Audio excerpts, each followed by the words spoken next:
ఈ ప్రభుత్వం పోవాలంటే ఒకటే, డబ్బులు పెరిగిపోయిన జగన్కి ఎవరు అడ్డు ఆపు లేరు, నేను ఏదైనా చేయగలను అనుకుంటున్నాడు.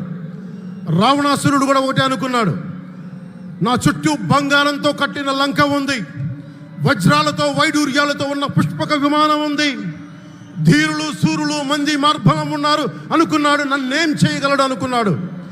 నార చీర కట్టుకొని నేల మీద నిలబడి శ్రీరాముడు బాణంతో చంపేశాడు. రాష్ట్రాన్ని రావణ కాష్టం చేసిన అయోధ్యకే రాముణ్ణి తీసుకొచ్చిన శ్రీ మోదీ గారు ఇక్కడ ఉంటే, రాష్ట్రాన్ని రావణ కాష్టం చేసిన చిటికిని వేలంత రావణాసురుణ్ణి తీసేయడం అంత కష్టమా? నేను తాడేపల్లిగూడెం సభలోనే చెప్పాను, ఇక్కడ నుండి నేను దేవదత్తం పూరిస్తున్నానని.